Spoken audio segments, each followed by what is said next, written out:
Jake Hartley had been flying alone for 3 years. He liked it that way. No crew meant no arguments.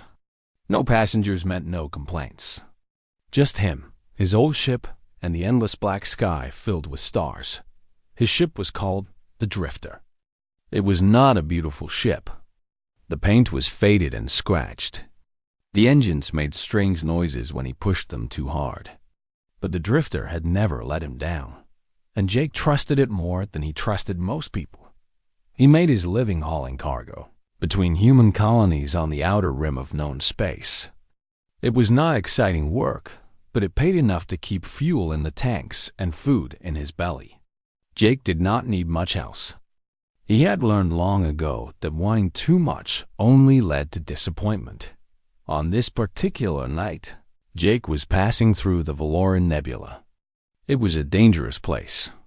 The thick clouds of gas and dust made navigation difficult, and pirates sometimes hid in the shadows waiting for easy targets.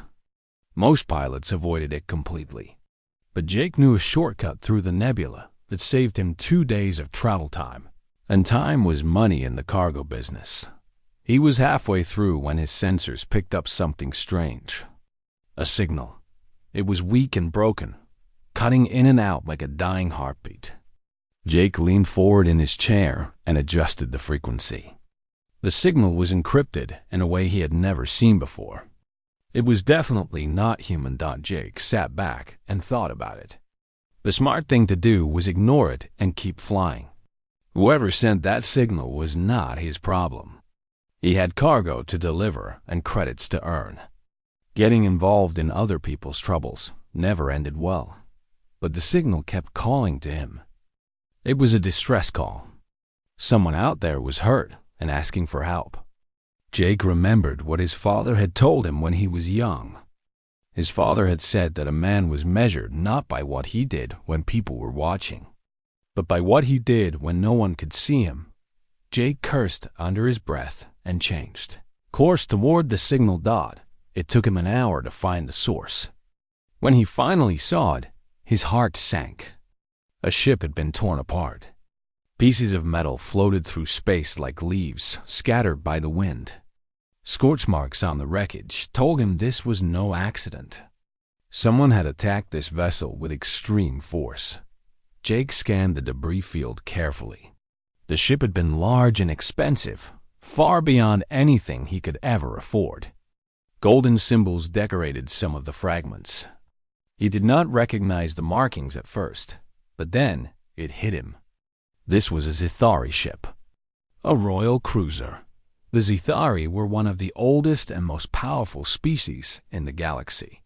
They ruled 17 star systems and commanded a fleet that could destroy entire planets. They were also known for their arrogance.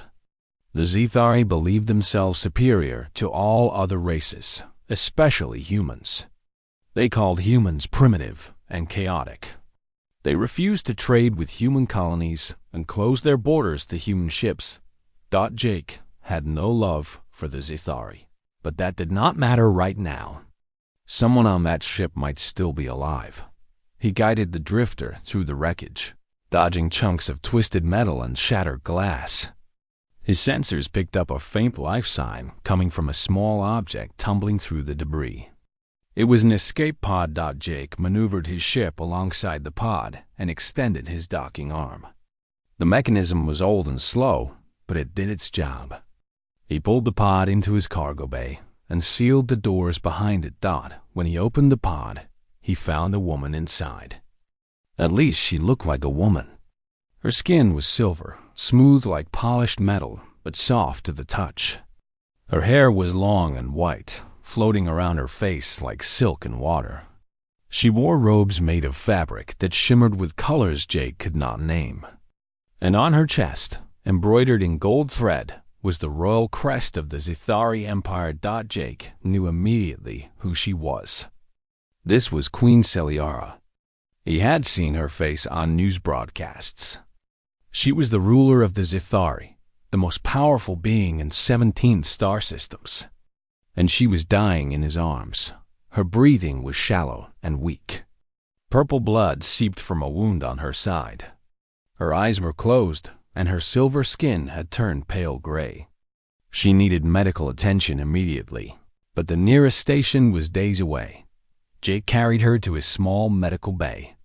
It was not much, just a bed, some basic equipment, and a cabinet full of supplies meant for human injuries.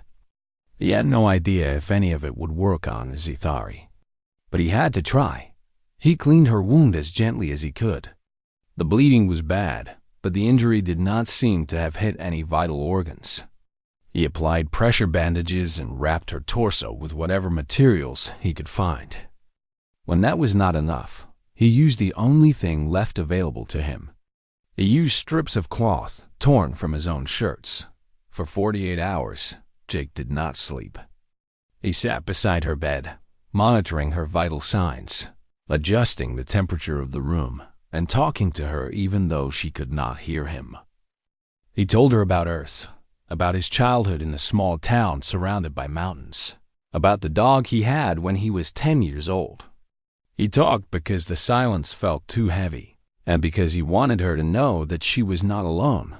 On the second night, her condition finally stabilized. Her breathing grew stronger. Her color returned. Jake allowed himself to close his eyes for a few minutes, exhausted beyond words. When he woke up, he found her watching him. Her eyes were open. They were the color of deep purple, like the sky at twilight. And in those eyes, he saw something he did not expect. He saw fear. Jake raised his hand slowly to show he meant no harm. He gave her the only thing he could offer in that moment. He gave her a tired smile and said the first words she would ever hear from a human. "You are safe now. I am not going to hurt you." The Queen stared at him for a long moment. She did not speak. She did not move.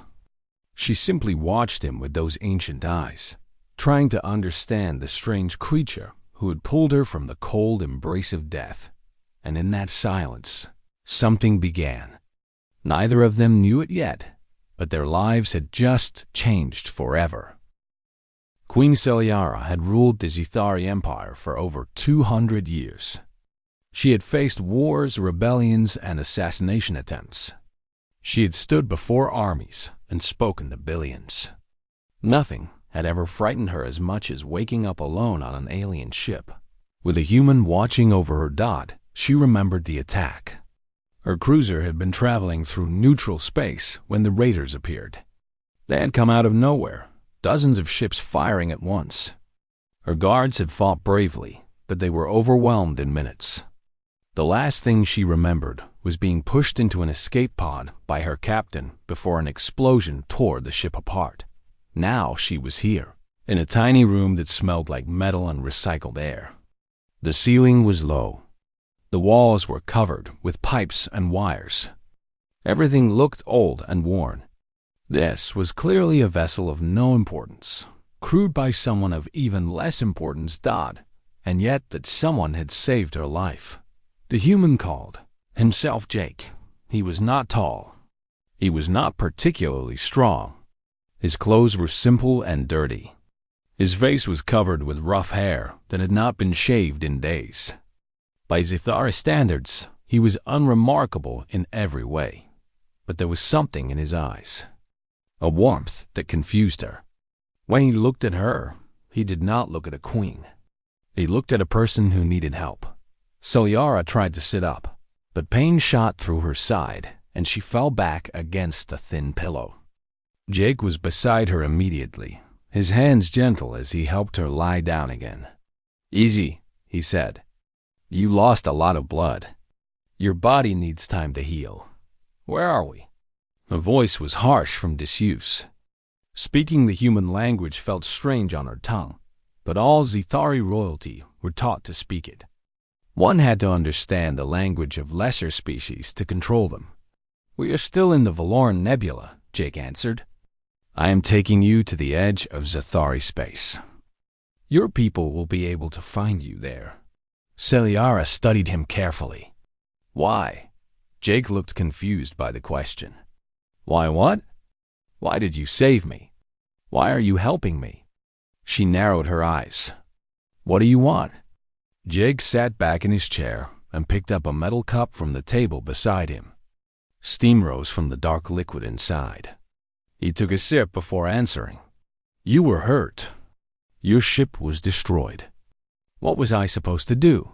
Leave you there to die? Most would have. Celiara's voice was cold. Especially a human. My people have not been kind to yours. Jake shrugged. That is true. But you are not your people. You are just someone who needed help. He took another sip of his drink. Besides, if I started holding grudges against every species that looked down on humans, I would never help anyone. Celiara did not know what to say. In her entire life, no one had ever spoken to her this way. No one had ever dismissed her position so casually, as if being queen meant nothing. Part of her was offended. Another part of her, a part she did not want to acknowledge, was curious. That drink, she said, changing the subject. What is it? Coffee. Jake smiled for the first time. It was a small smile, tired, but genuine. It is a human thing. Keeps you awake when you should be sleeping. He looked at the cup and then at her. Are you hungry? I do not know what Zithari eat, but I have some protein bars and dried fruit. Not exactly royal cuisine, but it will keep you alive. Celiara wanted to refuse. She wanted to tell him that she did not need anything from him. But her stomach made a noise that betrayed her pride, and Jake laughed softly. I will take that as a yes. He brought her food on a small tray. The protein bar was bland and chewy. The dried fruit was too sweet. But Celiara ate every bite because her body demanded it. Jake watched her eat with a satisfied expression, like a parent watching a child finish their vegetables. You do not seem afraid of me, Celiara observed. Should I be? I am the queen of an empire that has crushed civilizations. My word alone could summon a fleet that would burn your entire species to ash. Jake considered this for a moment. That is probably true. But right now, you are injured, alone, and sitting on my ship eating my food. That makes you my guest, not my enemy. He paused. Unless you want to be my enemy. In that case, I should warn you that I have a terrible aim with a blaster, so the fight would probably be embarrassing for both of us. Celiara stared at him. Then, for the first time in years, she did something unexpected. She laughed odd. It was a small laugh, more like a surprised breath, but it was real. Jake grinned at her, pleased with himself for making a queen of the Zithari lose her composure. You are strange, Celiara said finally. I have been called worse. Over the next several hours, they talked. Jake told her about his life as a cargo hauler, about the loneliness of space, and about the simple pleasures he found in his work. Celiara listened more than she spoke. She was not used to hearing about ordinary lives. Everyone around her was always trying to impress her, to gain her favor. Jake just talked like she was an old friend. At some point, she realized something that disturbed her. She liked talking to him. She liked his easy smile and his strange humor. She liked that he did not treat her like a symbol or a weapon. He treated her like a woman. You should rest, Jake said eventually. We have a long journey ahead, and you need to recover. Celiara nodded. She was tired, more tired than she had ever been. But as Jake stood to leave, she reached out and touched his arm. He stopped and looked at her. Thank you, she said quietly. I have never said those words to a human before. I am not sure I have ever meant them before. Jake's expression softened. You are welcome, Your Majesty. Celiara, she corrected him. You saved my life. You have earned the right to use my name. Jake smiled again. Get some sleep, Celiara. He dimmed the lights and left her alone with her thoughts. Celiara lay in the darkness of the small room, listening to the hum of the old engines and the quiet footsteps of the human who had saved her. For the first time in 200 years, Queen Celiara did not feel like a queen. She felt like something else entirely, something she had almost forgotten existed. She felt like a person. The journey to Zethari space would take 6 days. For Celiara, those 6 days became something she never expected. They became precious dot by the 3rd day. She was strong enough to walk. Jake gave her a tour of the drifter, which did not take long. The ship was small. There was the cockpit, the cargo bay, the medical room, a tiny kitchen, and Jake's personal quarters. Everything was cramped and cluttered, but it was also clean in a lived-in way. Celiara could see that Jake took care of his ship the way a Zethari warrior took care of their blade. "It is not much," Jake admitted, running his hand along a wall covered in scratches. "But it is home. You live here? Alone?" "Have for 3 years now." He led her to the cockpit and gestured for her to sit in the co-pilot chair. Through the window, the stars stretched out forever in all directions. "Gets lonely sometimes, but I like the quiet. Gives me time to think." Celiara settled into the chair and looked at the endless darkness before them. "I have spent my entire life surrounded by people. Advisors, guards, servants, generals. There was always someone watching, always someone waiting for me to speak." She paused. "I think I would have liked some quiet." Jake sat beside her and propped his feet up on the console. It was disrespectful behavior in any culture, but somehow it made her smile. "Tell me about Earth," she said. Jake raised an eyebrow. "Earth? Why?" "Because I have never been there. Because my people have never allowed me to visit. Because I want to understand you." She turned to face him. "And because you have been asking me questions for 2 days, and I am tired of being the only one answering." Jake laughed at that. He had a nice laugh, warm and honest. It reminded her of firelight. "All right," he said. "Earth, where do I start?" He thought for a moment, staring at the stars like they held the answer. "Earth has oceans." "Do you know what an ocean is?" Celiara shook her head. "Imagine water. So much water that you cannot see the other side. It moves and breathes like a living thing. When you stand on the shore and watch the waves, you feel small in the best possible way. Like the universe is bigger than your problems." Jake smiled at the memory. "I grew up near the ocean. Used to spend hours sitting on the rocks, just watching the water come and go." Celiara tried to picture it. Her world had lakes and rivers, but nothing like what Jake described. "It sounds beautiful." It was. His voice grew softer. Earth was full of beautiful things. Mountains that touched the clouds. Forests so thick you could get lost for days. Cities that never slept, filled with music and light. He looked at her. "Humans build beautiful things because we know we will not live long enough to see them last forever. Maybe that is why we try so hard." Celiara considered his words carefully. The Zethari lived for centuries. They had no need to rush, no urgency to create. Perhaps that was why they had grown so cold, so certain of their own permanence. "How long do humans live?" she asked. "If we are lucky? 80, 90 years. Some reach 100. Celiara felt something twist in her chest. She had already lived more than twice that. The idea that Jake would be gone in what felt like a blink of her eye was suddenly unbearable. "That is cruel," she said quietly. "Matey." Jake shrugged. "But it means we do not waste time. We love hard, we fight hard, we forgive quickly, because tomorrow is not promised." He turned to face her. "What about you?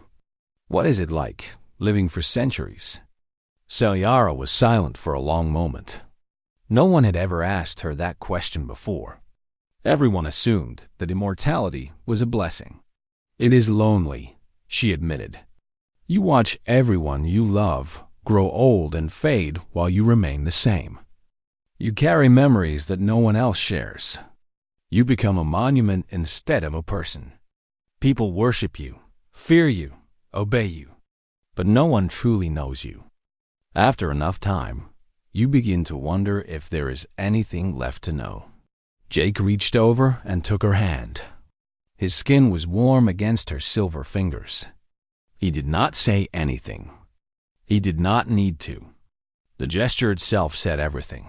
They sat like that for a long time, two souls from opposite ends of the galaxy, holding on to each other in the vast emptiness of space.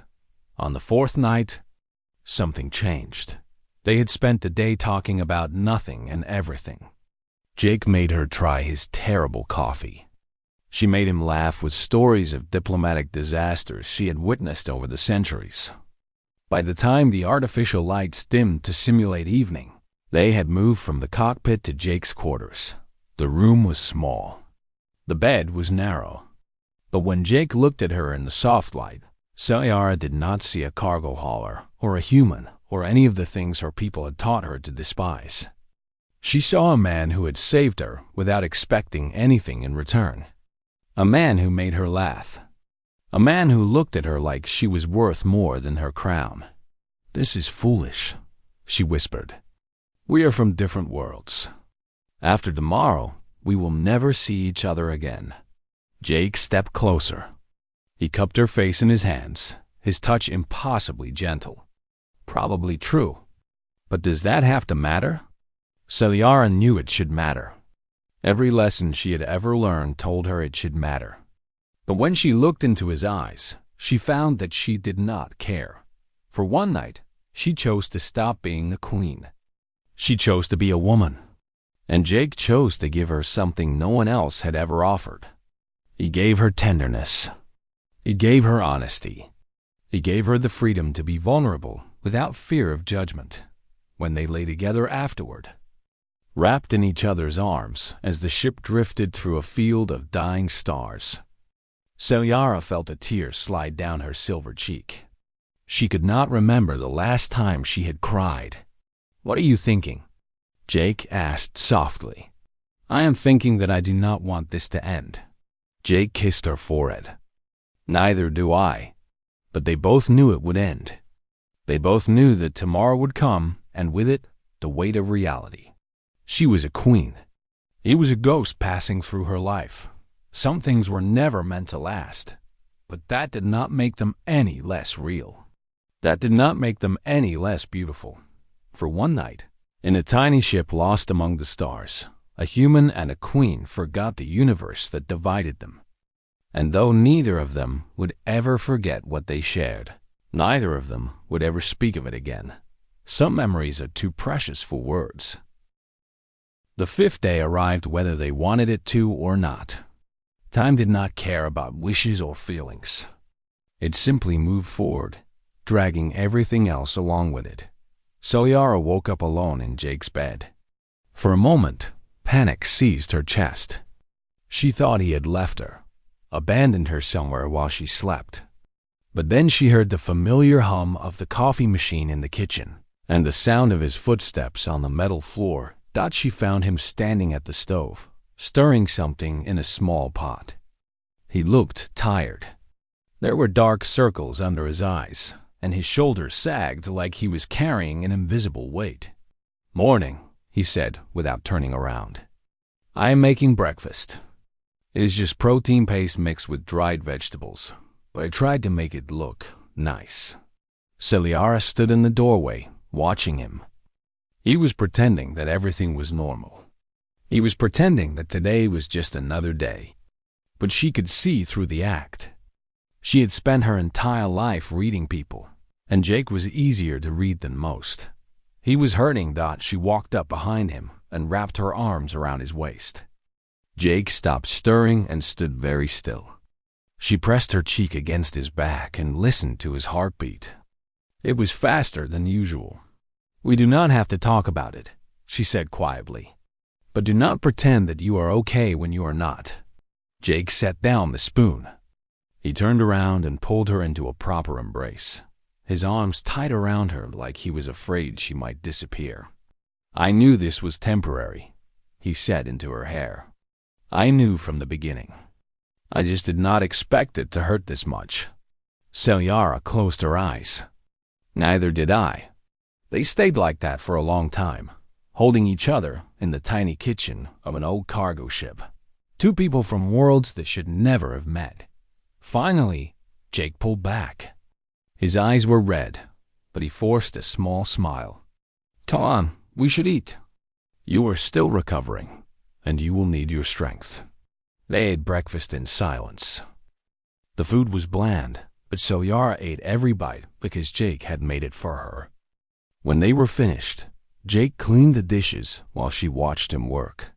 "I have been thinking," Jake said as he scrubbed a pot. "Once you are back with your people, you should tell them to be more careful. Whoever attacked your ship, they knew exactly when and where to find you. That means someone in your court gave them information." Celiara nodded slowly. She had already considered this possibility. The attack had been too precise, too coordinated. Someone close to her had betrayed her. "I will find them," she said coldly. "And when I do, they will wish they had died in that attack." Jake glanced at her over his shoulder. "I believe you." On the sixth day, they reached the edge of Zithari space. Jake brought the drifter to a stop at the very border, just outside the range of Zithari sensors. Through the window, Celiara could see the distant glow of patrol ships moving through the darkness. "I activated your emergency beacon while you were recovering," Jake explained. "They have been looking for you. Once you cross the border, they will find you within minutes." Celiara turned to face him. "Come with me." Jake shook his head. "I cannot." "Why not?" "I am the queen. I can protect you. I can give you anything you want. Ships, credits, titles. Name it, and it is yours." Jake smiled sadly. "That is exactly why I cannot come. If I go with you, I become part of your world. I become a political tool, a symbol, something for your advisors to argue about. You will spend the rest of your reign defending me instead of leading your people." He took her hands in his. "You do not need that. And honestly, I would not survive it. I am just a cargo hauler. I do not belong in a palace." Celiara felt tears building behind her eyes. She fought them down because queens did not cry, but it took all of her strength. "Will I ever see you again?" she asked. Jake did not answer right away.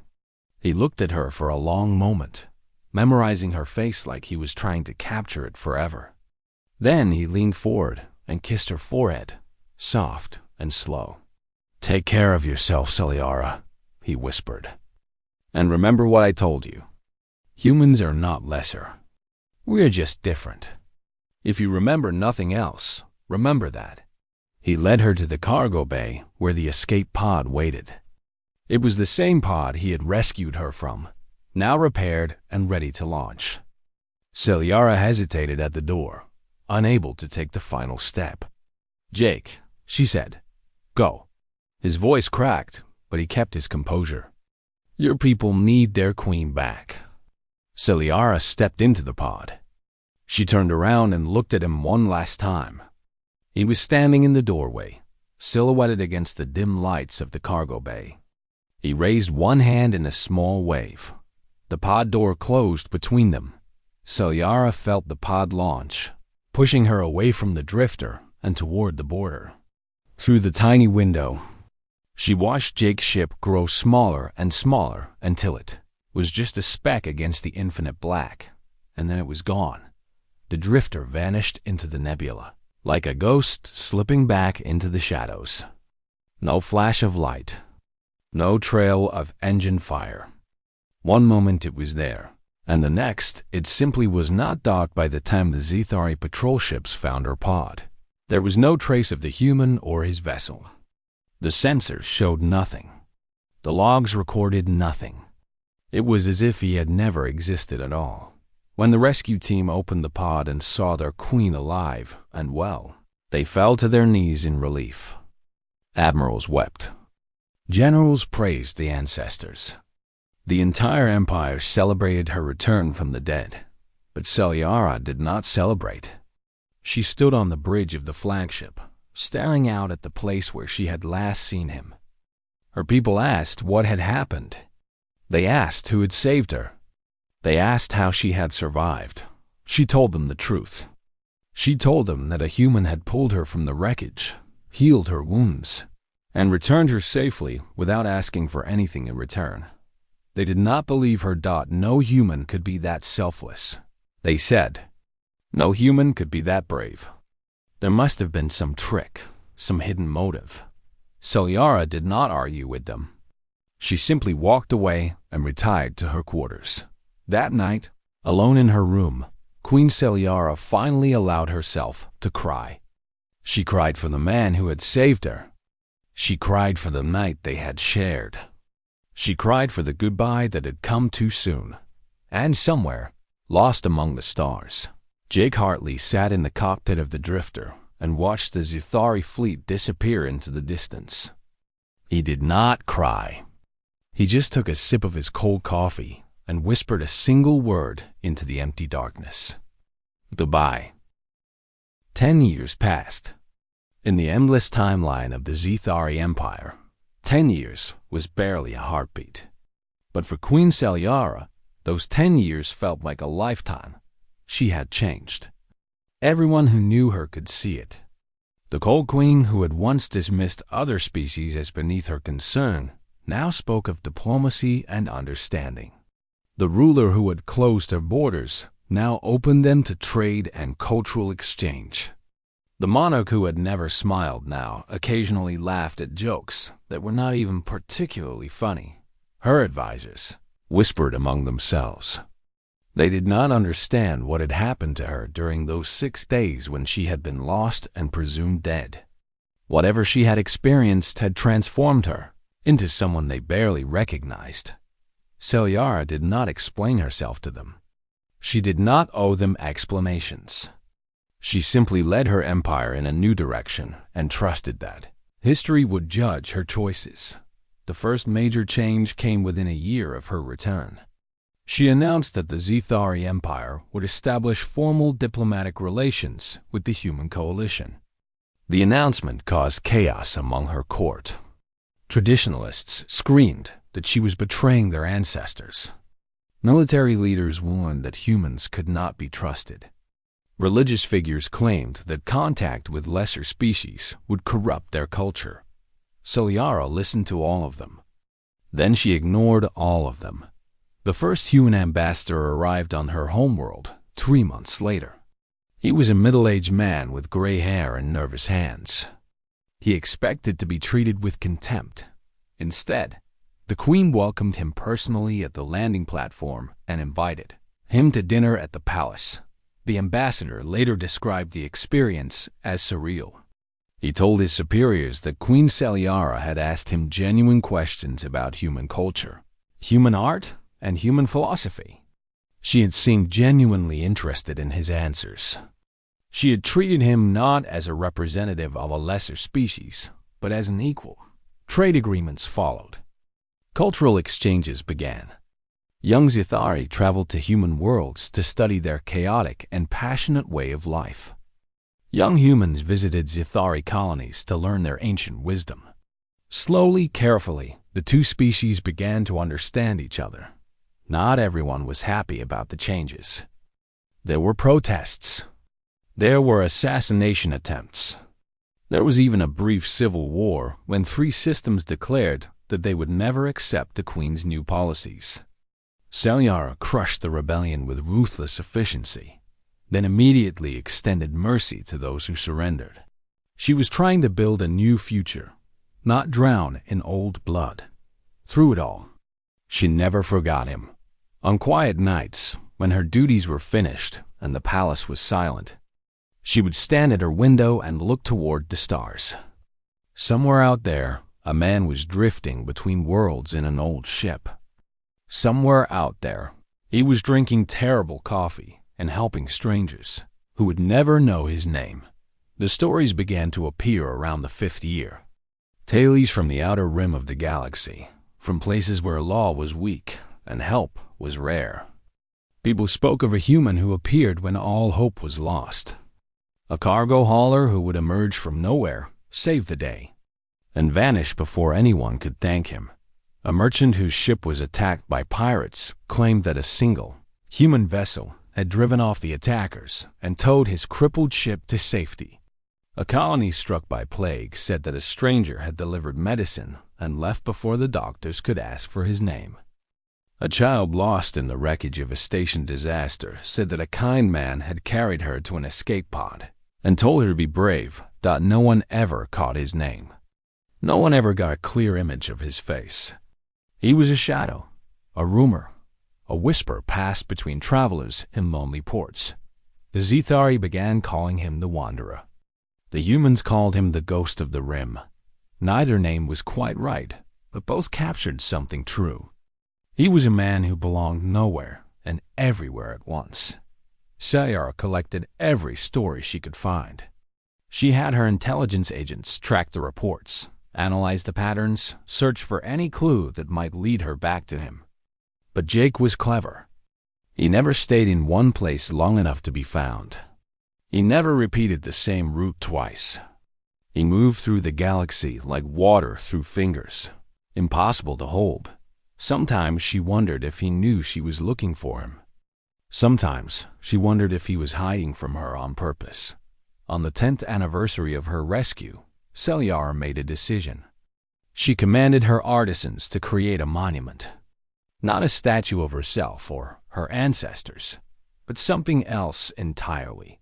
A memorial to the stranger who had saved her life and changed her heart. The monument was placed in the central plaza of the capital city.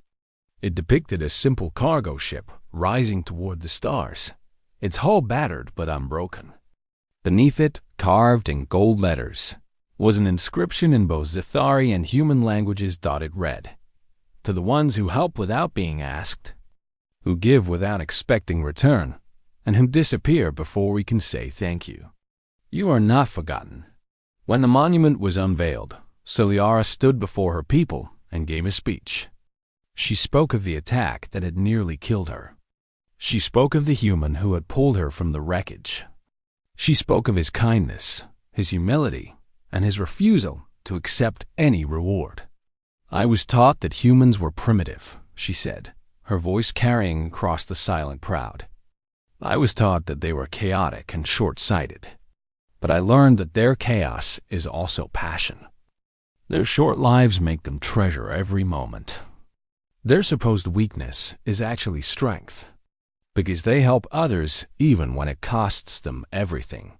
She paused and looked up at the monument. "This man taught me that worth is not measured by the length of your life or the power you command.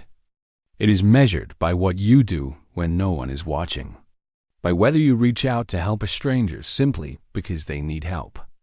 That night, in her private chambers, Sayara poured 2 glasses of wine. She set one on the table in front of her empty chair and raised the other toward the stars. "Wherever you are," she whispered, "I hope you know that you changed everything. I hope you know that you mattered." She drank alone, but she did not feel lonely. She felt connected to something larger than herself, to a thread of kindness that stretched across the galaxy and bound her to a man she would never see again. And somewhere, in the quiet darkness between stars, Jake Hartley sat in the cockpit of the Drifter and looked at a small object he kept in his pocket. It was a piece of silver fabric, torn from a queen's robes during a desperate night of healing. He did not know about the monument. He did not know about the speeches or the changes or the empire that now treated his people as equals. He only knew that somewhere, far away, there was a woman who had made him believe that his small life could mean something. He smiled, tucked the fabric back into his pocket, and set course for the next adventure. The legend would continue to grow. The stories would spread from one end of the galaxy to the other. And though Jake Hartley would never seek fame or recognition, he would be remembered long after the stars themselves burned out. Not as a hero, not as a warrior, but as something far more important. As a good man who proved that humanity was never, ever to be underestimated.